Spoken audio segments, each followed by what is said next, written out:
GPT 5.1 isn't GPT-5 but faster. We found it's the highest precision model we've ever tested. GPT 5.1 Codex beats Sonnet 4.5 thinking on SWE Bench while being 26 times cheaper. GPT 5.1 is so good at UI, these were done with minor edits. OpenAI extends their lead with GPT 5.1, which jumps 2 points in the Artificial Analysis Intelligence Index. So it's settled, right? 5.1 is an incredible model, especially for developers. I'm about to get in trouble, aren't I? I've had early access to GPT 5.1 over the API for about a week now, and I've been trying to use it a ton. Emphasis on trying, because I've had an interesting experience with this model. If you didn't like the glazing I did in the first GPT-5 video, you're probably going to love this, because I'm not going to be doing a whole lot of glazing. I'm not that impressed with the model. In my day-to-day use, it has been about as good as 5, sometimes it's slightly faster, and sometimes it's actively worse, doing some of the strangest things I've ever seen a model do, especially when working with code. I've been playing with all the new flavors, from 5.1 to 5.1 high, high fast, Codex, Codex mini, and more. And man, my experience has varied a lot. As you guys know, OpenAI is not paying me for this video or anything I'm about to say. In fact, nobody's paying me. Okay, one person is, today's sponsor. Hopefully we've established at this point that AI gets way smarter if it can run code, not just for looking up solutions itself, but also replacing things that we built for AI. Turns out MCP isn't necessarily the best way to give tools to a model. If you just give it code instead, it can write better code using the things you give it. But now you need somewhere to run that code. And if you just run it on your own server, good luck keeping it safe and secure and not compromising all of your users in the process. You need a really good sandbox provider in order to do this right. That's why I love Daytona. These guys have figured things out for whatever the hell you're trying to build with AI. And if you just want to let users run their own code, Daytona's got you covered. They have built the easiest way to integrate infrastructure for running code safely and securely. And they built a lot more on top of that too. You can see the example here, how easy it is to just spin up a sandbox. You literally call their SDK, create a sandbox by calling daytona.create. You can pass it a language and then pass it code to run, and it will just run the code. That in and of itself is awesome, but it's a real environment that it's spinning up, not just some one-off isolate.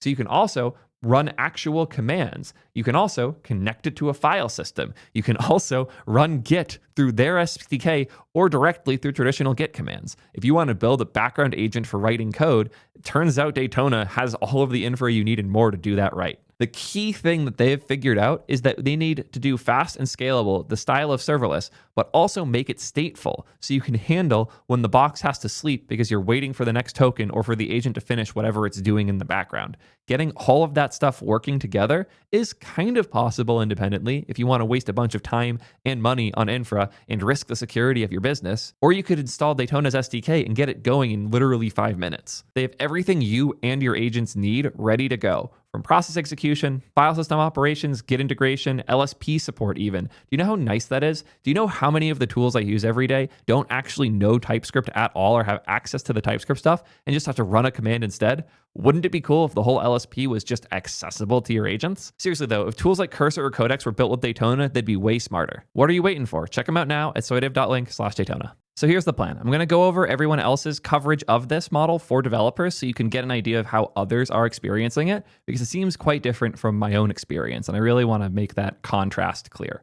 I start with CodeRabbit talking about how much better this model is for review. Cool. Awesome. Then pretty much everything else was benchmarks, like 5.1 Codex beating Sonnet 5 thinking at SWE Bench. This is cool to see, but like a 69.8 to a 70.4 is not a meaningful jump. But what matters here is not that. What matters here is this: 31 cents versus $8.26 for Sonnet, but also took almost twice as long, more than twice as long actually. This kind of shows a lot of the issues and benefits of the new GPT models. The biggest difference I've noticed in 5.1 compared to other models, especially old versions of GPT-5, is the amount of reasoning it does being so much more variable. If the task you give it is simple, it won't generate a whole lot of tokens. The task you give it is complex, it will generate a lot of tokens. And as I rotate between GPT 5.1 high versus the non-high version versus the 5.1 Codex high, I'm not seeing that big of a difference between them. Obviously, Mini is worse, but not that much worse. We'll talk a bit about Mini later on. Let's take a quick look at the artificial analysis runs because they do some really good research, and it's cool to see the changes here. 5.1 bumped up 2 points. Once again, it is the smartest model on their benchmarks, which you can trust as much as you choose to. Considering that it thinks Kimi K2 thinking is meaningfully better than 4.5 Sonnet, we know that the value of this intelligence index might not be incredible. I still love Kimi K2, like genuinely, but the fact that 5, Kimi K2, and Grok 4 are so close shows that the intelligence index might not be the strongest thing here. What is interesting here is the gap in how many tokens were used in their runs. It looks like a pretty meaningful drop here from 82 million reasoning tokens down to 76 million. But if we go back to comparing against SWE Bench, the cost of running it with GPT-5 Codex was $221. Quad Sonnet 4 was literally 4 times more expensive. And then 5.1 Codex is almost 10x cheaper from 5 Codex. It's over 20x cheaper from Sonnet for a slightly higher score. But also remember, the time difference here is meaningful too. But they have went out of their way to try and make it faster too. We see the throughput. Okay, 32 TPS isn't meaningfully faster, but if we compare that with 5.1 Codex, 28 TPS, god damn it, and Codex Mini up to 71. I'd probably be using this as my daily driver if it wasn't for how much I prefer Kimi K2 for writing and also prefer Composer 1 for my IDEs. It flies in Cursor. GPT 5.1 does feel faster to use for most tasks than 5. I think this largely comes down to the difference in how many reasoning tokens are being used. We'll talk about all of that in a bit, though, don't worry. Another big thing that the OpenAI team really pushed with me is the none reasoning effort option. It seems like they put a lot of effort in, both like making this a thing that's exposed that you can use, but also trying to make it a better experience overall. I didn't have much time to play with this, but it is a thing I intend to more. I actually still, believe it or not, in my editor, use something you might not expect. When I Command K, I'm still defaulting to GPT 4.1 because I think it's a good balance of speed and non-reasoning when I'm doing a quick inline change. I don't use it for the agent stuff at all. I just use it for like highlighting a thing and Command K-ing saying, fix this, stuff like that. So 5.1 with reasoning off might be a good replacement for that. I haven't thoroughly tested that just yet though.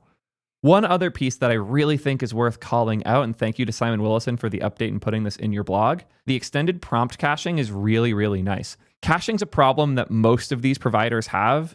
It saves you a ton of money and makes things faster, but setting it up right can be really hard. Google used to be the worst about this, then they set it up so it automatically happens, and now it's actually one of the better options. Anthropic is now, in my opinion, in last for the major labs trying to make a good experience over the API with caching.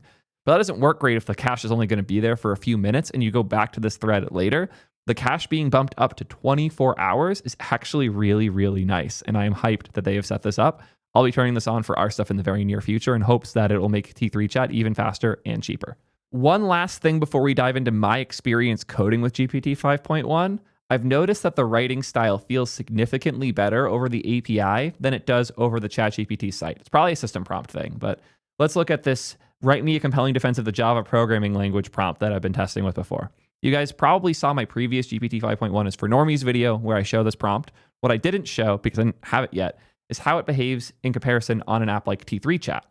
Much, much nicer and simpler. And I don't have a custom system prompt on my personal T3 Chat instance, so you'll have a very similar experience if you use this. Here's a concise, compelling defense of Java that directly addresses the most common complaints. It's like simple bullet points, but it's not a bullet point list like it loves to do everywhere else. See this pile of bullet points? It doesn't do that anywhere near as aggressively over the API, which has been a meaningful upgrade for me using this as my day-to-day chat model.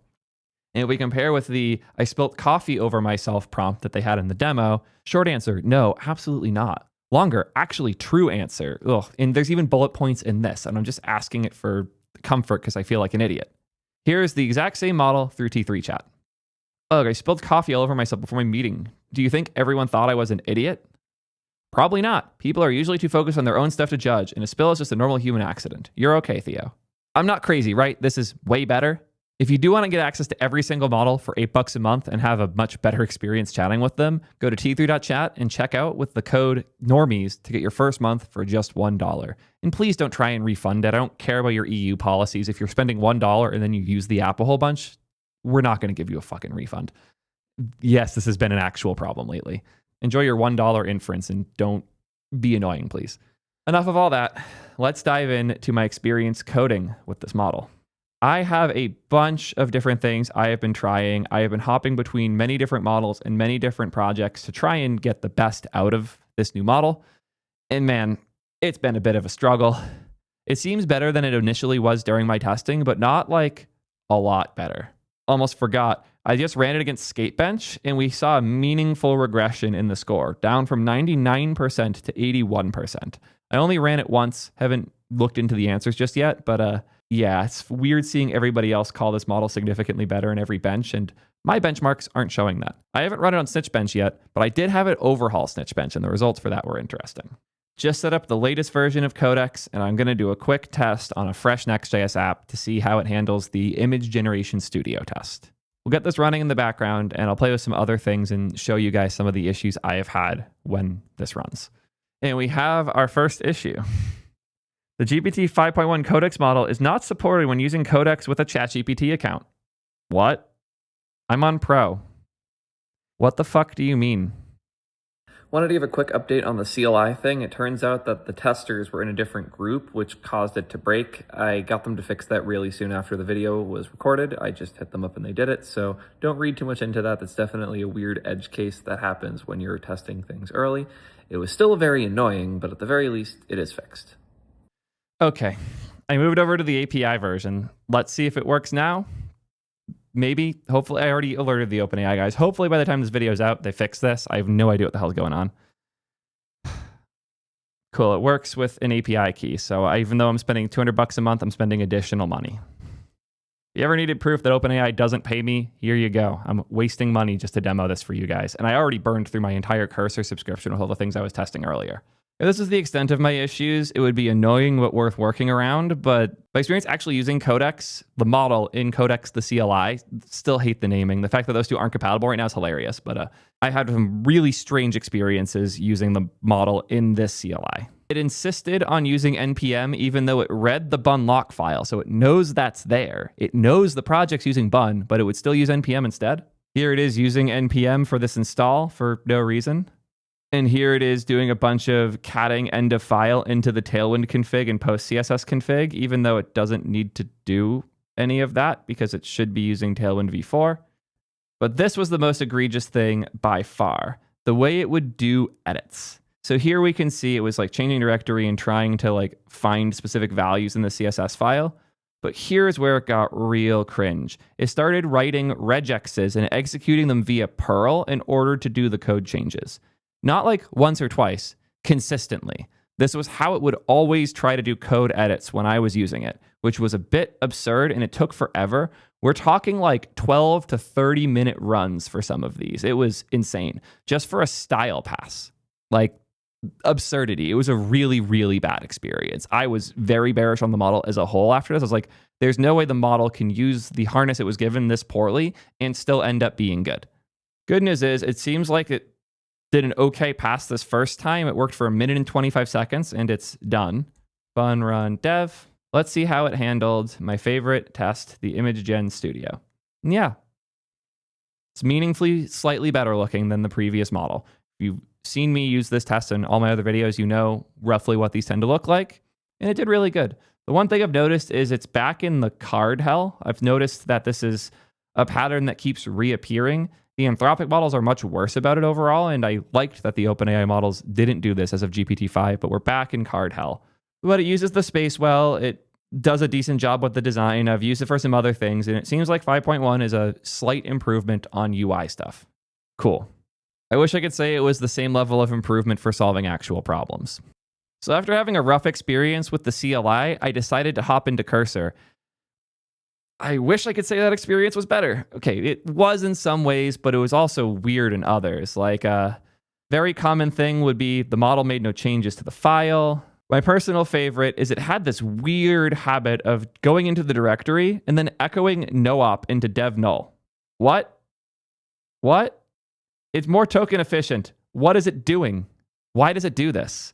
It runs commands, but it doesn't seem to understand what running a command is or does sometimes. This is a fun example where I was trying to fix Tailwind issues in another project, and it just, I don't even know what it thinks it's doing. It spun up the dev server, and now it's hanging because the dev server isn't a command that terminates. It's a command that runs in the background. And you think like, okay, cool, cancel it. Every model makes mistakes. I did. I canceled it earlier.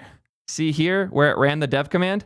I canceled this because it sat there indefinitely. And then it kept running. It made a couple more changes. And then it did the same thing again. And it's still stuck. I left it here and ran up to film so I can show you guys the weird bullshit the model does. Notice that I ran this using the fancy new cursor feature with all of the work trees so I could run multiple models at once, which is really good for testing and figuring out which models behave in which ways. Notice that all of the others finished and made 1 to 3 lines changed. None of them solved the problem, funny enough, but we'll get there. I just can't help but be frustrated when I see one of these models get stuck twice the same way. None of the rest had the problem. It just, user aborted request. Tool call ended before result was received. Great. Wonderful. I've also had multiple times where I had to tell the model to continue to get it to finish working, and it did sometimes.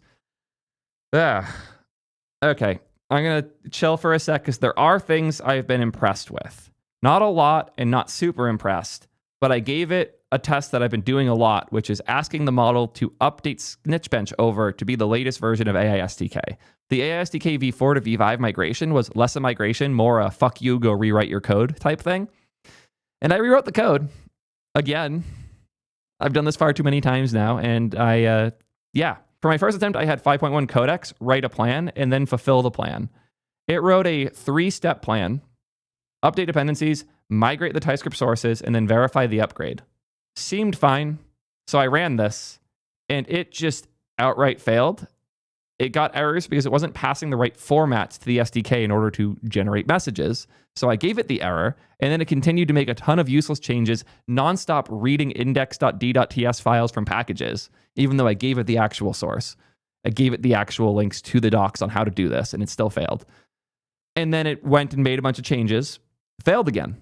So I copied the error in again and said, that didn't work, try again, and it failed again. This was all with GPT-5.1 standard codecs. I was frustrated, but I'd previously, from my testing, had a good experience doing planning, but when I was doing that testing, I didn't have 5.1 codecs access yet. I just had 5.1. So I went back to 5.1. In fact, I tried 5.1 high fast. High because I wanted to give it the best possible chance, and fast because I wanted to come up in film already.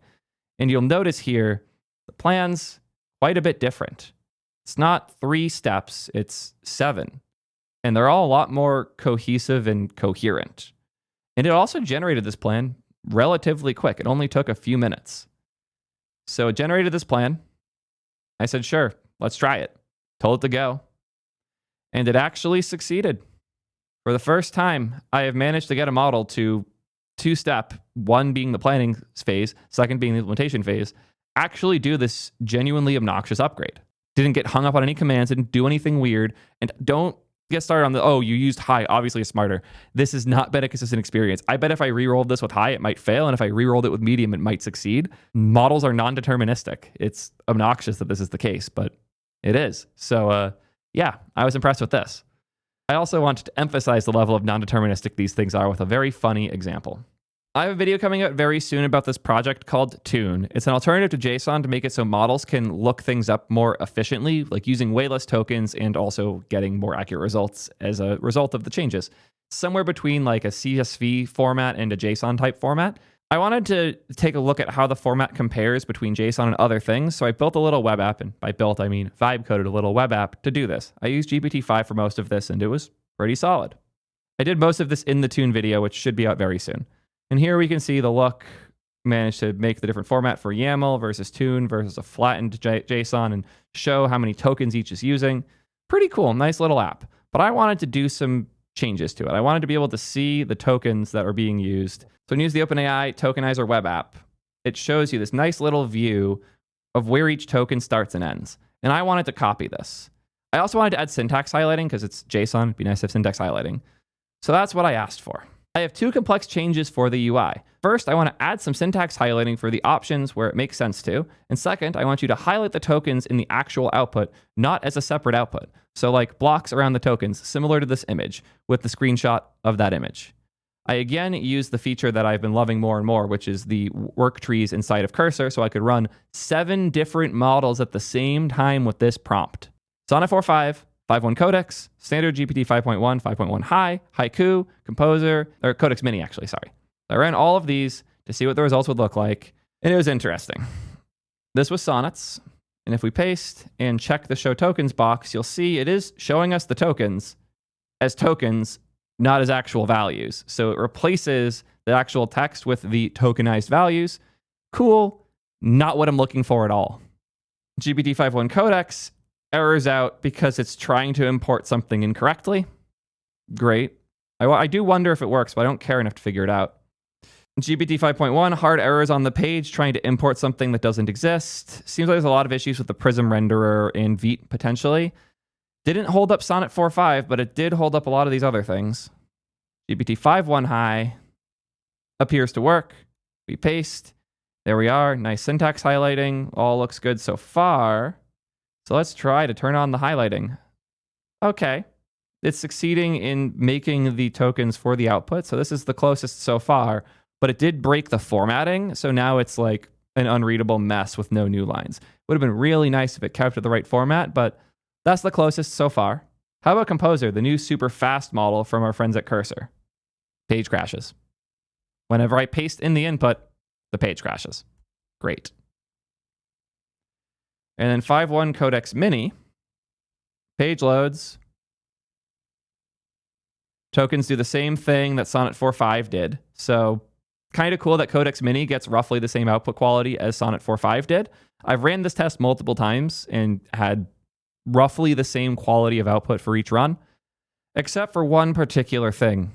And this nearly drove me mad, so I saved it for last so I can show you guys as well. Haiku 4.5, the cheap model from our friends at Anthropic. Here's the site. There's the input. Show tokens. Oh, it did it.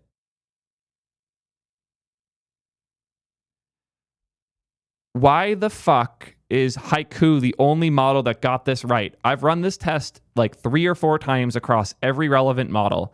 In this one random run, the one I did right before coming up to film, Haiku just happened to somehow be the one model that got it.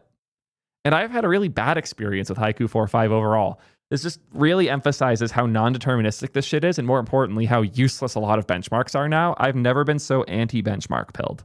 I've also never been so anti-changing the SDKs and syntaxes and APIs for your things pilled, because the other test I ran here was with a bad state I got into during development.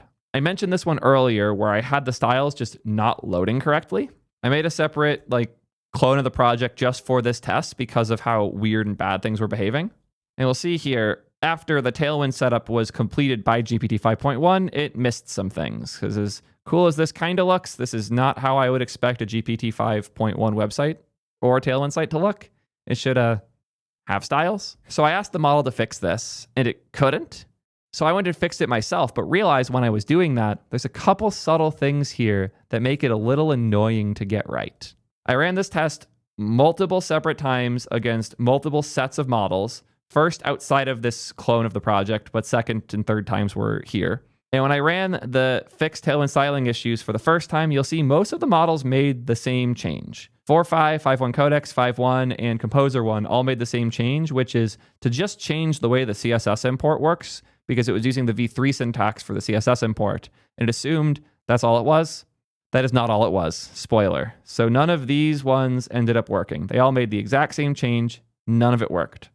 What did Haiku change? It changed more files. Oh, it brought back the Tailwind config, which we shouldn't need anymore because we're on v4, and Tailwind v4 does things inside of a CSS file for config instead of doing it in a TypeScript file. You can use a TypeScript file, but you have to go manually import it in the CSS, which none of this did. 5.1 Codex noticed it needed to make more changes, but again, created a Tailwind config file instead of fixing things in the CSS. And also, the big thing all of these missed is they needed the @Tailwind/Vite package to link it with Vite, which is a much simpler setup overall, but none of them used the internet to figure that out, even though they knew they had to use Tailwind v4.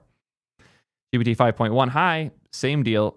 It did try a little harder, but again, it's making these CJS now config files and the post CSS config. You don't even need post CSS for Tailwind anymore. And now for a test I have not even looked at the results of yet. I have not had a chance because I was getting ready to film. I ran it again, but this time I specified, make sure to use Tailwind v4. Let's see the changes. Okay, Sonnet 4.5, it made the same mistake, still just changing the index CSS and none of the other things that matter. How did 5.1 Codex do? Oh, look at that. It removed Tailwind CSS post CSS and the auto prefixer and some other things and brought in Tailwind CSS/Vite.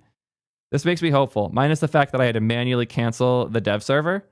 Let's spin up a terminal and hope for the best here. Look at that. It fixed it. I had to specify to use Tailwind v4, but when I did, it appears to have behaved fully correctly. 5.1, again, it just changed the CSS file. 5.1 high, again, just the CSS file. Codex somehow got this. It updated the post CSS config. It removed the auto prefixer. It fixed the CSS. It's still using the TypeScript config file, so it's probably not going to work, but I don't want to say that and not confirm it. Yep, it does not work. Surprise. Composer 1, just changed the CSS again. And 5.1 Codex Mini appears to have made most of the same mistakes as well. Cool. Yeah. I did actually see Sonnet one time when I also linked the docs to Tailwind v4 that I got it right once, but like the only model to one-shot this was actually a 4-shot and a 1 out of 5 with the extra context of Tailwind v4 being specified in the prompt. While I am impressed that it managed to get the ASDK upgrade done, I'm relatively disappointed with the performance I've seen outside of that. From the weird tool calls to the insistence on using Perl regexes to do things, which is still just kind of insane to me, to the overall not much better quality of outputs, this has not felt like a huge upgrade for me. It's still probably going to be my default planning model. Like, I am impressed with the quality of the plans that you get out of GPT-5.1, non-codex, by the way. I don't like using codex for planning. It tries a little too hard to like condense everything. And I found 5.1 high to actually be really pleasant for doing the planning stage. I'm going to do a deeper video on how I use AI to code because I've started to figure out my own workflow as well as like comparing notes with Ben, who does a lot of his own stuff too. We found that the small fast models can be really good when given good enough instructions. So things like 5.1 Codex Mini or Composer 1, which is the one I use the most right now. So my flow is roughly use GPT 5.1 to make a plan if the thing is heavy enough to need a plan, and then use the faster models to go execute from there. I think I've said all I have to here. Sorry for the kind of insane rant. I was hoping for more. I was excited for this drop, and as cool as the cost savings with reasoning are, as cool as the UI being slightly better is, the weirdness has been annoying, and the non-deterministic chaos of the results I've been getting has been frustrating. I'm thankful the Codex CLI has already been fixed from the weird issues that I was describing before, but I was hoping for a bigger jump here. I was hoping for it to feel better consistently instead of feeling slightly smarter very inconsistently. I don't get how others are getting the results they are and why they're saying the things they're saying is just not reflective of my experience at all here. And as you guys know, to a fault, I'm here to be honest. So let me know what you guys think. Are you having a better experience than I am with 5.1? Am I crazy for thinking this isn't that great? Or is there something else in between that's more realistic? Let me know how y'all feel. And until next time, peace nerds.